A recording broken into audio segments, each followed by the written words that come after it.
Hi, this is Daniel Strauss of Woodruff and Strauss, currently working for Politico, and I am here with Brett LoGiurato, who's now the politics editor for Business Insider, which blows my mind because I remember when you were a promising young politics reporter not a few years ago, and now you're running the whole show. I shouldn't be surprised, right? No, you shouldn't. Okay. Well, glad you could come on, especially so quickly. Thanks for having me. So we are on the eve of the next Republican debates, like the third of 19, 20 million, something like that. Yeah, something like that. Actually, I think it's only like 13, but Really? it's, Okay, yeah, that sounds about right. I think it's 19 total combined. One thing that just amazes me as we go through this is like the RNC or like National Republicans' failure to minimize any of this, right? So Yes. it's not, I mean, the field is huge even now, and we've already had two candidates drop out. And there are still a lot of debates, and there's an incentive for outlets and, potential hosts to have more because Donald Trump on stage does so well for ratings. Right. I mean, even the undercard debates, you get five or 6 million people watching these things. So is that really the metric? Yeah, it's pretty crazy. I mean, I think the first two debates, the main stage had like 23, 24 million, and then the undercards had 5 or 6 million. That's why, you see a Carly Fiorina. That's why she was able to break out in the first undercard debate, was because she still got a lot of eyes on it, and then the attention that followed. Yeah, so it's weird though, because like one of the things I did sort of expect coming out of the last debate was there was a lot of praise toward Lindsey Graham, and he didn't make it into the primetime debate. He did not. I don't know. There might be. There's just not a lot of Lindsey momentum. Yeah, there might have been a limit to what kind of candidate you get out of those. I don't know about you, Brett, but I really hate talking about politics outside of work. Like, I abhor it. And, God bless anyone who tries to ask me, but like I get an immediate headache, and I just like I want to talk about anything else. The weather, your shoes, Michigan losing 2 weeks ago, just anything other than that. What do you think, and I guess in doing that, I miss out on an important question, which is like, does the average voter watch these debates? Should they even care? I think it's a mix. I think a lot of people are, I think a lot more people are drawn to the phenomenon of having a reality television star, on the world's, what's right now the world's best reality television show, as far as I'm concerned. So I think that is a dynamic that we haven't really seen before, and is playing out. And I think you get a lot of people watching these debates that wouldn't normally tune in, especially at this stage in the race. So it's interesting to watch develop. Yeah, I mean, I think you got to give it to Donald Trump that like he has interested a whole sect of the American electorate in politics where they probably would not have been interested otherwise. No, not at all. It's fascinating to see that develop. And what about you as an editor? Can you tell me what's different about you being in charge? I'm sorry, I can't get over this. I don't know if you care or don't like this, but are you so your predecessor is Grace, Mike, and a few others, right? Are you oh, that's why they acted this way, and Joe Wiesenthal, or what is it like to be in charge? Yeah, I can see. I think I learned a lot from each of my. I've had Grace, Michael, Josh Barrow, Hunter Walker, and Joe.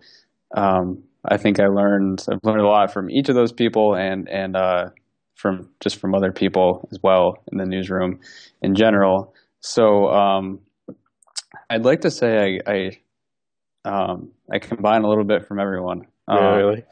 Yeah, but it's sort of also a learn on that you can't really learn you learn by doing, I guess. And you only get so much. So Once what do you you look for on like a primary night, like, or a debate night like this? I mean, at my old job, it was just me and Kay Steiger for the right. longest time, and it was just me and her at TPM, and that was the campaign team, and Hmm. it was just a lot of debates in the 2014 cycle, watching every Yeah. one. We Uh, have a small staff here still. We have three people, so it's kind of a furious pace on debate nights. We're lucky we have a bunch of people who are willing to help out, even though they don't necessarily work specifically for the politics section. But a lot of editors, a lot of reporters who are suddenly interested in politics. I don't know if they have a long lasting fascination with politics or it's a new more of a newfound thing. making But America great again. apparently, Yeah. but yeah, it's sort of just between the three of us on the politics staff, it's kind of a furious pace where we try to identify the big moments and big part of Business Insider is speed. So get things up quickly and try to identify the trends as they're going on in the debate. So. I mean, and so the big news coming out today, and this will probably come up, this episode will probably be posted ahead of the debate, is that John Kasich is going to come out swinging tomorrow. Mm-hmm. I don't think this is a good sign for Kasich.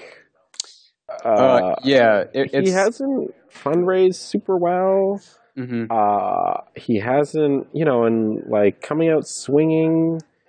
Yeah, it's an interesting tactic. I don't really I mean, consider. we have to see what he does, right? We haven't seen the debate yet. Yeah, I don't really consider Kasich the coming out swinging type, but there has been there's a little bit of a Kasich boomlet in July when he announced, and he put a lot of resources into New Hampshire, and he saw a surge there for a little while, and then.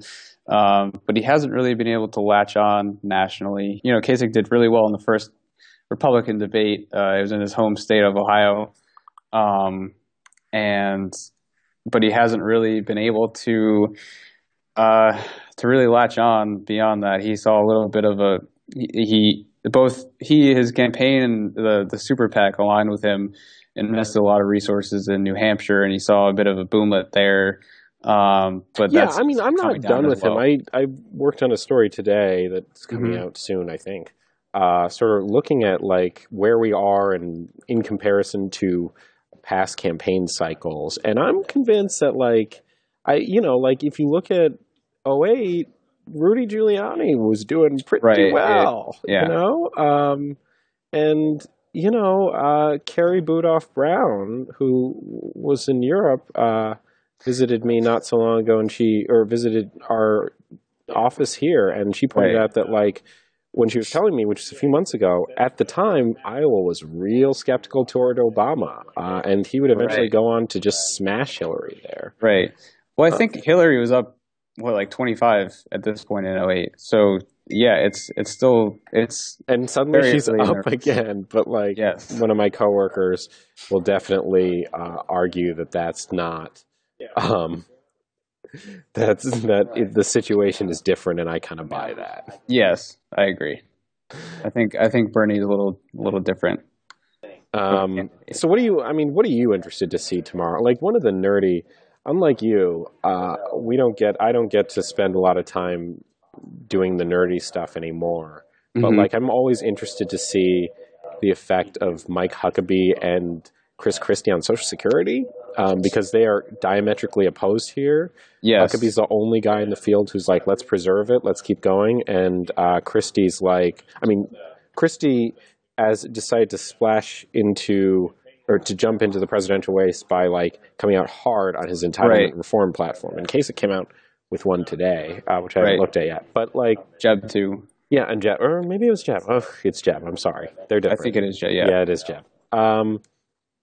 So, what do you think is Uh, I mean, what do you think is important to watch for tomorrow?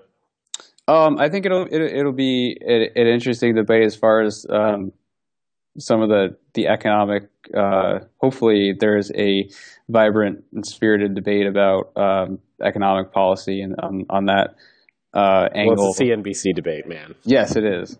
It's Which is just gonna. why I mean, is I it just gonna be boring and just a lot of like I don't know. tax cuts, or I something? think it'll be. I'm interested to see what the candidates have to say about this budget deal that was released earlier this morning in the wee hours of the night, because it seems to be Ted Cruz called it a golden parachute and deceitful already. So I'm interested to see what kind of opposition there is to it among the presidential candidates, because it seems to be inspiring a pretty substantial conservative revolt so far, both in and out of Congress. So what did you yeah, tell me about the budget deal, because I've been out of this and just covering campaign politics, but I need to the rest of this week I'm going to be focused on the general political news.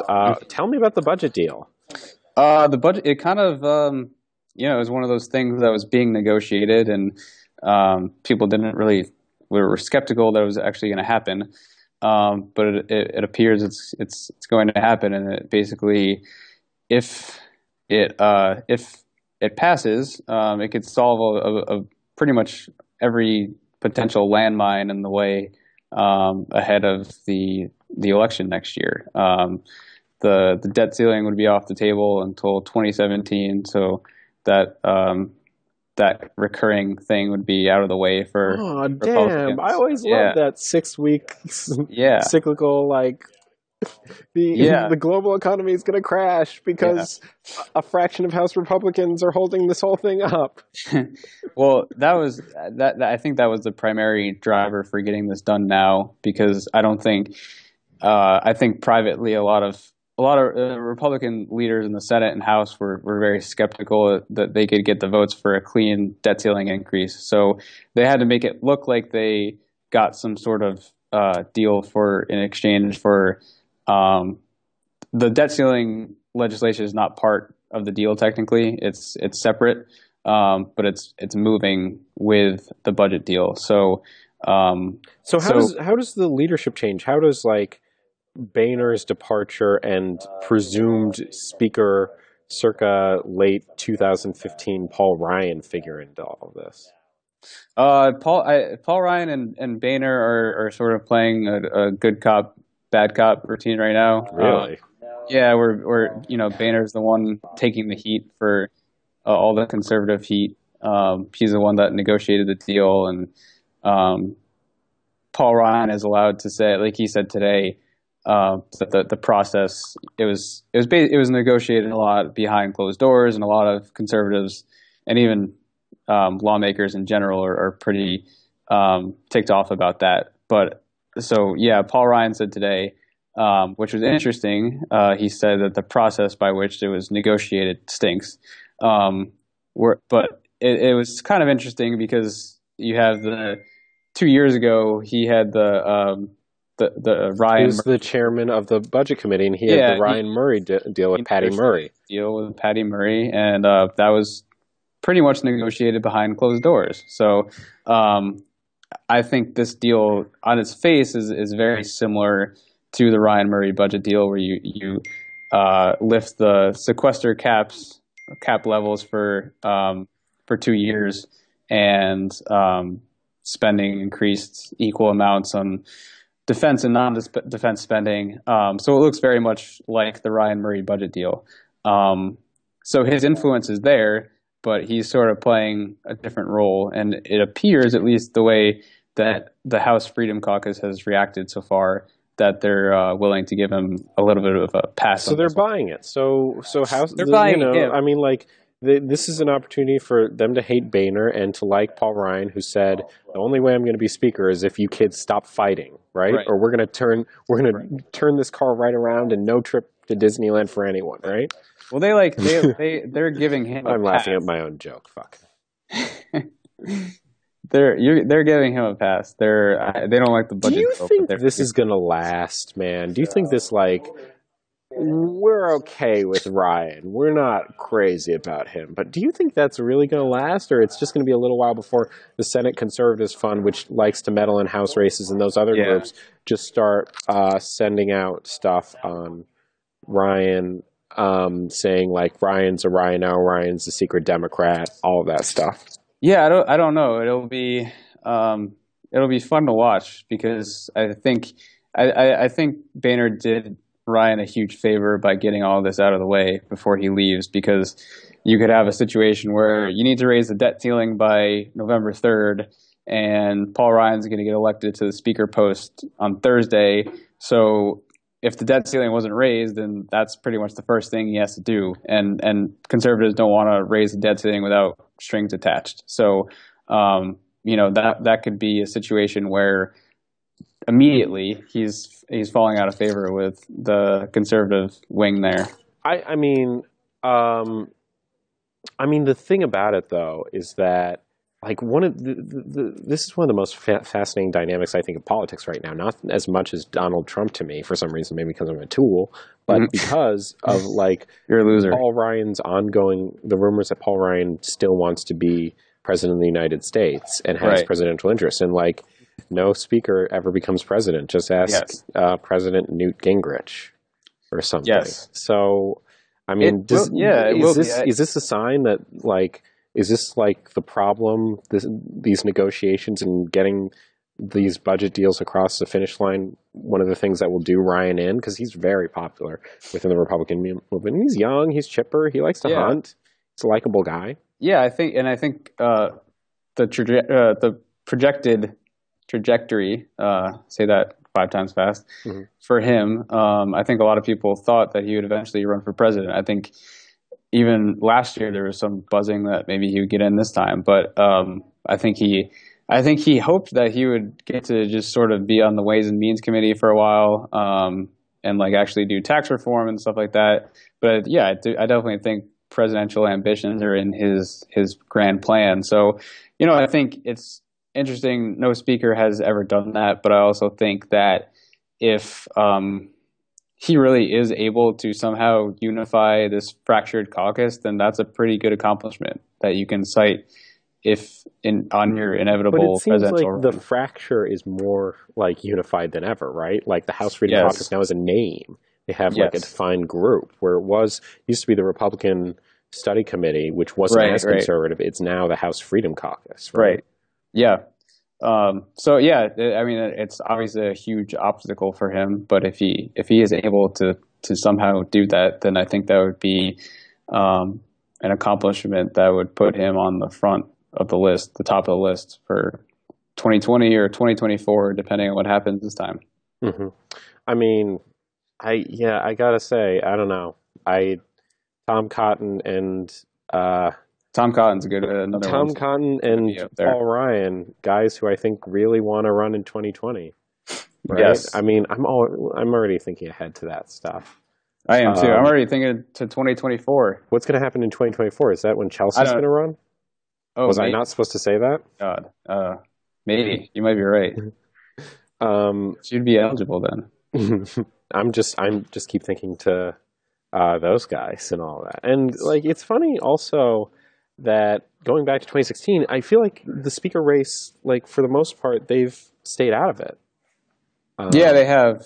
I mean, even Ted Cruz, who you would expect who has a background, has, said, let's leave this up to the House. It's their decision. And when pressed on it. I think most people got behind Paul Ryan once it was inevitable that he would do it. I think I think there were some candidates who said, who basically gave him support and said he'd be a good speaker and that he should do it. And we're happy that he did decide to do it. So going back to tomorrow in these debates, I mean, like, we'll link at the bottom to a post by Seth Maskett at Pacific Standard Magazine about endorsements and how much they matter. And he eventually goes through the data and the research and says, it turns out endorsements do matter somewhat. But do debates matter, do you think? Do all these debates, like, do you think they just blur together unless it's Donald Trump saying inappropriate things to Megyn Kelly? I don't think so. I think they blur together for people like us, but I think for the people that are tuning in once in a while, Civilians, yeah. I think they're a major opportunity for candidates to shine. I guess.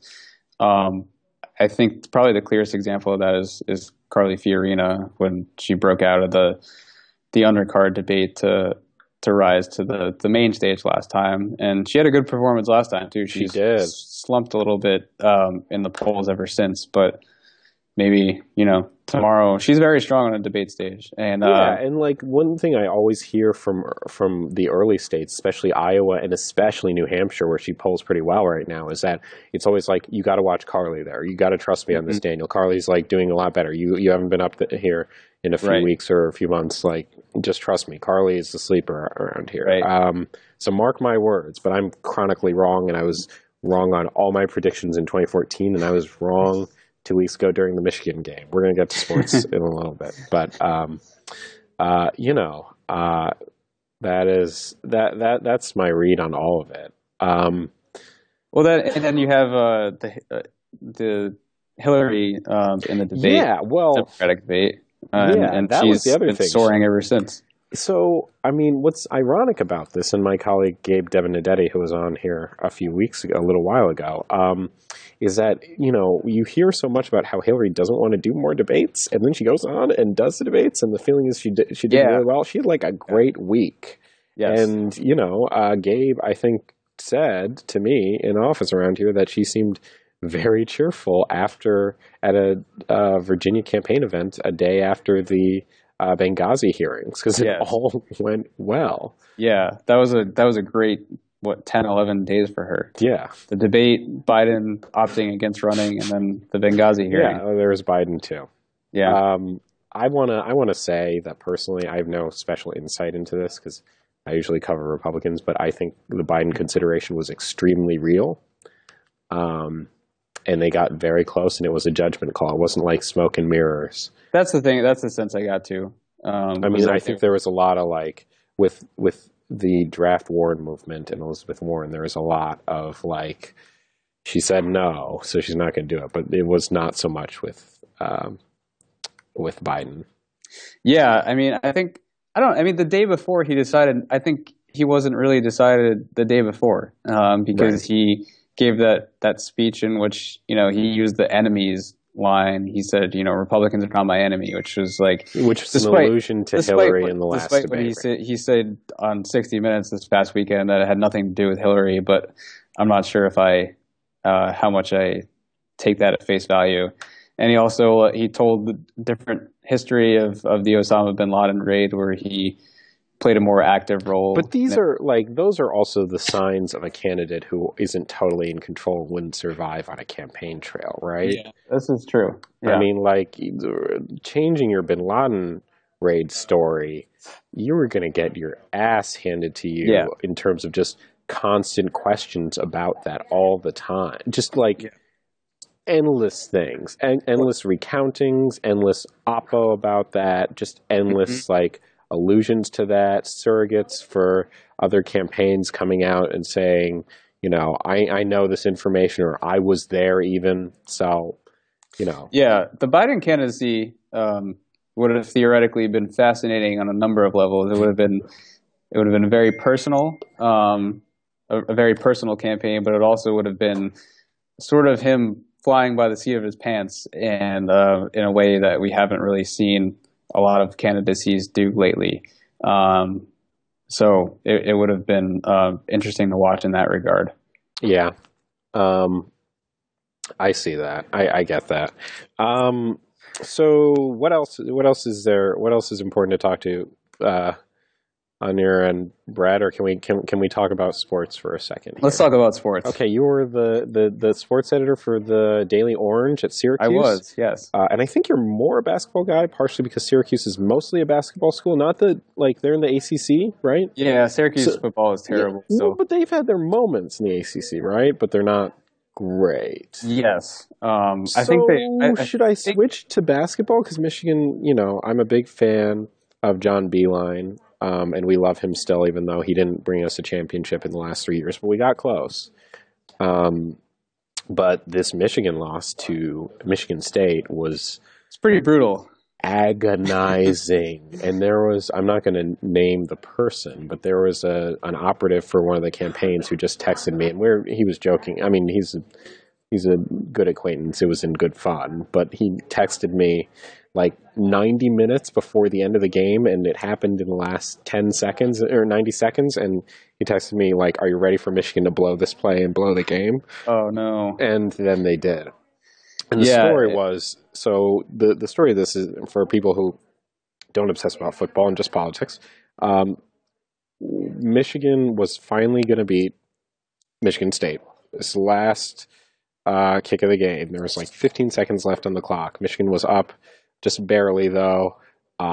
It looked like for the first time in a long time, Michigan was going to beat MSU, and we failed. The punter fumbled the ball, and instead of like collapsing on top of it, which is what you're supposed to do, he tried to pick it up and fumbled it, and it fell right into MSU's hands, and that was it. Unfortunately, what happened afterwards was the punter started to get death threats. The president of the University of Michigan had to issue a statement saying, like, we got to behave here. It was disappointing. And what's weird about this is that Michigan's president, Mark Schlissel, does not come from schools. He comes from Brown and UC Berkeley, which is doing okay now, but for the most part. And I think he did his undergrad at Princeton. These are not big football powerhouses. Right. So it was crushing on a number of levels. My mentor, unprompted, he just knows me so well, sent me an email about a similar loss that he underwent at his school, which is almost but not quite as historic in terms of that stuff. So can you tell me more? So, or what do you think? What should I take away from this, Brett, man? Should I switch to basketball? Are we going to do better this year? I think Jim Harbaugh is a pretty good coach, and you're pretty set up for the future. Mm-hmm. Yeah, that was a pretty brutal loss. I'm not gonna try to spin it either way. It was surreal. I had the game on. I was watching it, and I sort of just like left it on in the background, and then I heard I forget who the announcer was, but I heard him going crazy, and I couldn't believe that actually just happened. But yeah, I don't know, basketball is going to be interesting this year too. Syracuse. Why is basketball going to be interesting? Syracuse is going to probably be playing without Jim Boeheim for 9 games, I think. Why? He's doing that. He was suspended for a bunch of past violations that eventually caught up with the Syracuse basketball program. And so, yeah, he's suspended. I think it's the first 9 games of ACC play. So that will be interesting to watch. Well, Jim Boeheim's like one of the most prestigious, lauded coaches in college basketball. It's him and Coach K, right? Yes. And Louisville's coach. Pitino. Yeah.